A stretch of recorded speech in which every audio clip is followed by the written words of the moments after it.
It was on that winter day when my friend, Sarah, and I decided to embark on an adventurous hike in the mountains. Our backpacks were filled to the brim with everything we needed to survive in the wilderness.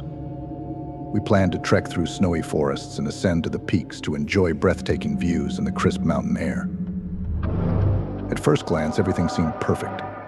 Snow-covered pines stretched upward, like guardians of this ancient land. We heard only our footsteps and the rustle of our breath in the cold air. But as we ventured deeper into the forest, something began to feel off. Periodically, I felt a strange shiver down my spine, as if someone's eyes were watching us from behind every tree. Despite this, we pressed on, stubbornly ignoring our own uneasy feelings. As the day grew shorter, we decided to make a small stop to have a snack and replenish our energy. But even in the silence of the forest, we felt that something was amiss. The wind whispered among the trees, creating strange sounds, as if beckoning us somewhere. Sarah looked at me with concern in her eyes, and I knew she felt the same unease as I did. As we resumed our journey, the trail became more tangled and difficult. We continued to lose our bearings, and our steps seemed futile. The feeling of being watched became increasingly unsettling, and I couldn't shake the feeling that something ominous lurked in the shadows of the trees. Finally, we emerged into the open space at the foot of the mountains.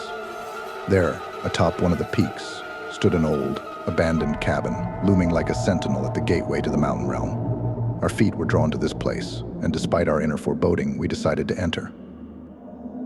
As we crossed the threshold, the door slammed shut behind us with a loud crash. In the room, a chilling silence descended, and then we heard a faint whisper from the darkness. A shadow took the form of a human figure on the wall. "You shouldn't have come here," it said with a menacing echo. We tried to escape the place of horror, but the door remained locked.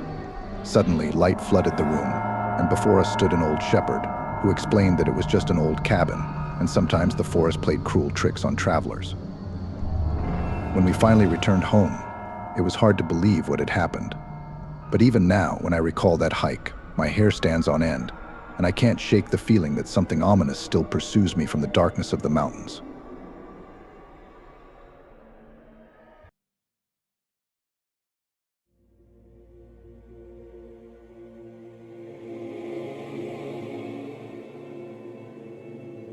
It was the evening when we finally moved into our new home. We were excited about the prospect of a fresh start, but unexpectedly for us, our joy was cut short when we realized that something was off in our new house. The first few nights in the new home passed peacefully, but as time went on, we began to notice strange things. Objects started moving on their own. Sometimes we heard footsteps in the silence, and occasionally we even caught glimpses of ghostly figures flitting in the corners of our eyes. One night as we lay in bed, we heard faint whispers coming from the walls. We woke up and searched the entire house, but found nothing suspicious. However, when we returned to the bedroom, we saw something strange, mysterious symbols engraved on the wall. Symbols we had never seen before. With each passing day, the strange events became more intense. We began to feel that something was living in our house, something sinister and incomprehensible. We tried to ignore these signs, but fear gripped us with each new day. One day, when we returned home from a walk, we discovered that all our photographs had been turned to face the wall, and the word "leave" was written on the mirror in the hallway. It was the last straw that broke the camel's back.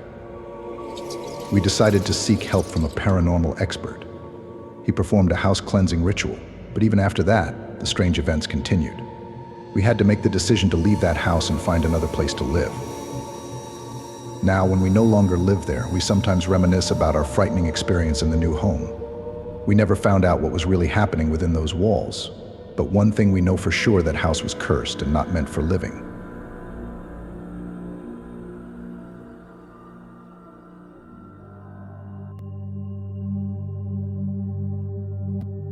It was a gloomy evening when I overstayed at my friend's house. We were spending time playing board games, and the hours flew by unnoticed. When I finally decided to leave, it was already a dark night outside. Getting ready to leave, I headed towards the door, but at that moment, something made me stop. A strange old grandmother emerged from the room. Her face was wrinkled, and her eyes gleamed as if they held secrets of centuries. "Tonight is the full moon," she said in a deep voice. "Do not look back when you leave this place." I felt a strange sense of horror, but I decided that she was just a strange old woman and hurried to leave the house. However, as I walked through the dark streets, the old grandmother's words echoed in my head. When I reached the turn, something made me look back, and what I saw made my blood run cold.